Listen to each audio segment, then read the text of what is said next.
ok? Parce que ceux qui sont riches ne subissent pas les mêmes conséquences. On vous montre clairement que dans les cachots, dans les prisons, partout dans le monde, la plupart des gens qui sont condamnés sont des gens pauvres. La plupart des gens qui subissent le poids de la justice sont les gens les plus pauvres. Les riches peuvent trouver aux États-Unis, il y a un système. Tu fais un truc bizarre, tu peux même flinguer quelqu'un. Mais si tu payes un montant, $1 million, tu sors, n'est-ce pas? Alors, vous pensez que la vie est juste ou pas? Le centre de Sao, de la tête de Ronaldo, le poteau qui vient sauver Keylor Navas, Ronaldo encore. Il a assisté, il a été jusqu'au bout de l'île. Cristiano Ronaldo, il remet les deux équipes à égalité de partout. Cristiano Ronaldo, ça vous dit quoi? Un footballeur richissime, doté de beaucoup de capacités. Pendant que toi, là, dans ton coin, tu es en train d'attendre ton mollet dans figne, ou en train de manger les garbas. La vie est injuste, hein, n'est-ce pas? Ce serait génial d'avoir rouler carrosse et tout le bazar. Donc, tu es en train d'attendre le taxi brousse. Mais bon, c'est pas grave, ça fait partie de la vie. Est-ce que vous pensez qu'il y a des gens qui ont des avantages naturels, que le créateur a choisi certaines personnes pour bénéficier de certaines histoires pendant que d'autres personnes souffrent? C'est juste ou pas? Bref, que chacun en tire ses propres conclusions. Alors, Cristiano Ronaldo, très récemment, comme vous le savez, je suis pas amateur de football. Ça n'a jamais été mon truc, hein. Quand j'étais plus jeune, moi j'étais souvent dans les bagarres. Le foot, c'était pas mon truc. Je me souviens à maintes reprises, on te met dans le terrain parce que tu es fort, mais après 10 minutes, on te sort au changement. Tu commences le combat. Pourquoi vous me sortez? Bref, je me connais pas trop en football. Ça n'a jamais été mon truc, mais bon, voilà. Quand c'est intéressant, il faut qu'on en parle. Cristiano Ronaldo a signé un contrat très récemment, qu'on connaît, chez Al Nassr, en Arabie Saoudite. Un contrat extraordinaire qui lui accorde 200 millions d'euros, s'il vous plaît. 200 millions d'euros à 37 ans d'âge. C'est inouï, inédit. Ça n'a jamais existé dans le passé. C'est le plus grand contrat de football. Et donc, il aura, pour mettre en contexte, à peu près 16 millions de dollars par mois. C'est beaucoup d'argent, n'est-ce pas? Il a signé un contrat extraordinaire pendant que beaucoup de personnes, se moquaient de lui. Vous savez, très souvent, quand tu atteins cet âge-là, la trentaine, 35, 36, 36 ans, chez les footballeurs, c'est la fin, hein? Et lui, ayant beaucoup de chance, et aussi pas seulement la chance, mais sa capacité aussi d'être un joueur extraordinaire, il a décroché ce contrat extraordinaire avec les Arabes. Maintenant, il finira certainement sa carrière à El Nassr, mangeant des camemberts. Les camemberts, les Arabes, c'est quoi? Bref, du lait de camel, de chameau, enfin bref, vivant une très belle vie, clairement. Beaucoup de gens qui étaient vilipendeurs, détracteurs, y compris Wayne Rooney de l'Angleterre qui disait du mal de Cristiano Ronaldo, il le vilipendait à plusieurs reprises. Voilà, il sera dans son coin là avec son gros ventre, avec très peu d'argent en tout cas comparé à Cristiano Ronaldo. Bon, ça fait partie de la vie. Vous savez, très souvent quand vous vous battez dans la vie pour avancer et qu'il y a quelqu'un qui fait exactement ce que vous faites, souvent ils veulent se faire votre ennemi pour rien. Il y a des gens comme ça, hein. Il y a des gens, pendant que toi tu avances, tu évolues, ils travaillent aussi, mais au lieu de se concentrer sur sa vie, lui commence à te regarder toi.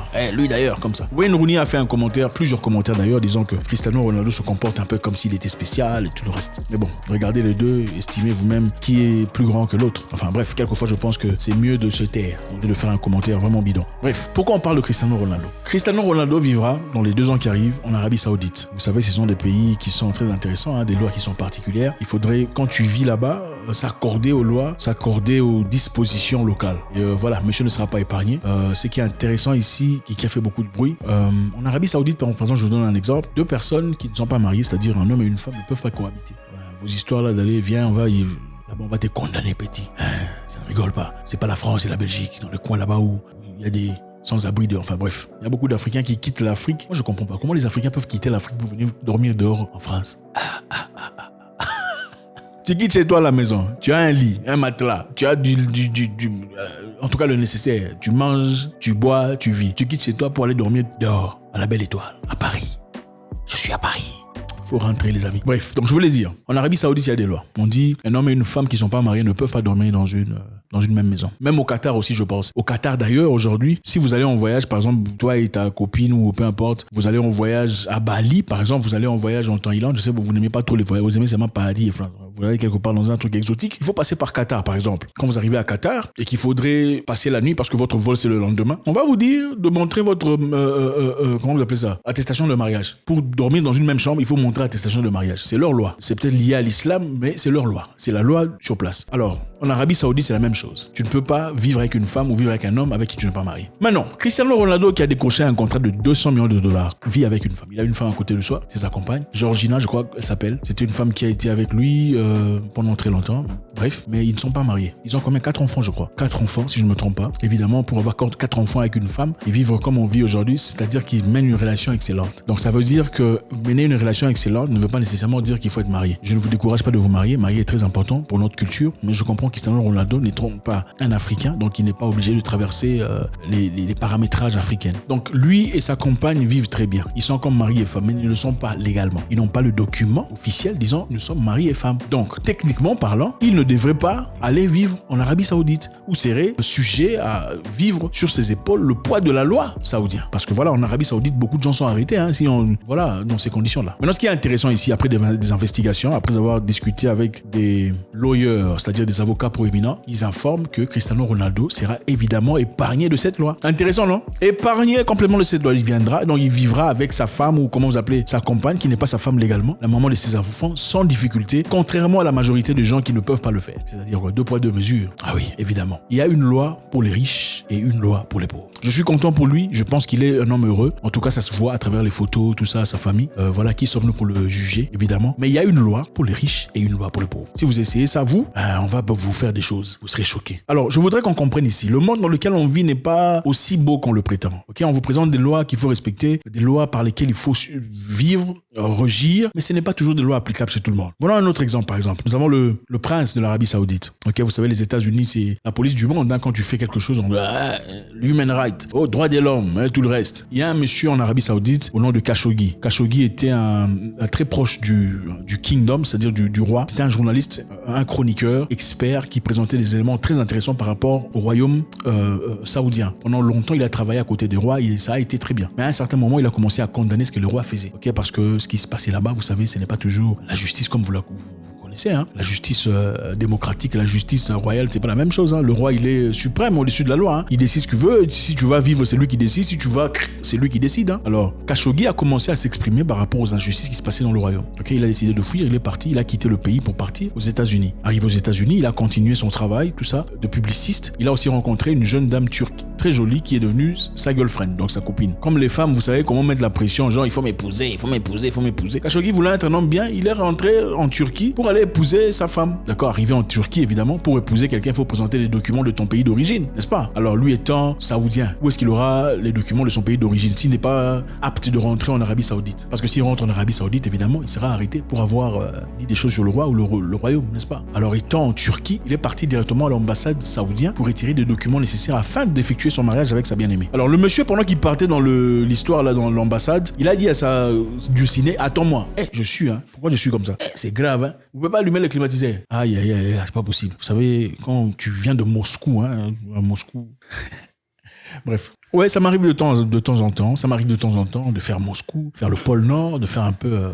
le côté là, ça fait très très froid là. Quand tu reviens dans nos côtés ici, ça devient des bandades comme ça. Enfin bref, on continue. C'est-à-dire, Khashoggi, malheureusement, quand il est entré dans l'ambassade, il n'est jamais sorti. Sa femme ou sa girlfriend, sa future femme l'attendait dehors pendant des heures et des heures et des heures. Il ne sortait pas. Ce qui s'est passé à l'intérieur reste un mystère. Mais vous imaginez ce qui s'est passé. Il a subi les conséquences. L'opinion internationale a parlé. Les gens ont crié. Comment est-ce qu'on a pu faire ça? Khashoggi était devenu un citoyen américain. Il était devenu un citoyen américain. Imaginez-vous, vous descendez un citoyen américain. Les États-Unis d'Amérique. Mais c'est grave. Et c'est vrai, pendant un temps, on a commencé à crier et dire tout ça. À un moment donné, on a dit c'est bon, cette histoire, on va oublier. Pourquoi? Parce que les États-Unis ont des intérêts en Arabie Saoudite qu'on ne peut malheureusement pas mettre de côté parce qu'il y a un monsieur qui s'appelle Khashoggi qui s'est fait... Non. C'est-à-dire qu'il y a justice pour les pauvres et justice pour les grands. Maintenant, imaginez-vous si Khashoggi était dans un pays au nom de Malawi ou seulement, prenons quoi, le Cameroun ou la Guinée. Il y aurait un sérieux problème. On serait venu chercher les minéraux chez vous gratuitement pendant 10 ans pour justifier la mort de Khashoggi. Et voilà, c'est ça la vérité. Justice pour les uns, justice pour les autres. Et c'est dans beaucoup de choses qu'on voit aujourd'hui. On dit, nous avons un système de justice qui vous traite mieux si vous êtes riche et coupable que si vous êtes pauvre et innocent, explique Brian Stevenson, ONG Equal Justice. Est-ce vrai ou pas? C'est ça la vérité. On dit encore, les pauvres sont exécutés beaucoup plus souvent que les meurtriers riches. Plus de 99% de condamnés à mort sont indigents, selon un juge de la Cour d'appel des États-Unis. Les personnes de tout niveau de revenus commettent des meurtres, mais les pauvres sont principaux bénéficiaires de la peine de mort. Les malades mentaux sont exécutés. Donc, les pauvres sont ceux qui... C'est ça la vérité de ce monde. Je pense qu'il est important de le comprendre. En fait, la justice et la démocratie, ça dépend de la personne la plus forte de l'incidence. Donc, si la personne la plus forte l'applique, on appelle ça justice et démocratie. Si c'est une personne moins forte, alors c'est autre chose, on te condamne à mort. Regardez comment ça se passe. C'est pas seulement en Europe. Même en Afrique, les pauvres sont maltraités. On connaît des gens ici, par exemple en Afrique, quelque part ici, dans un pays qu'on va taire aujourd'hui. Il y a un monsieur qui a volé 200 millions de dollars du gouvernement. Ah oui, un politicien. 200 millions de dollars disparus. 200 millions, pas un, pas deux, pas 10 millions, pas 20 millions, pas 50, 200 millions, ça peut changer la vie de beaucoup de personnes.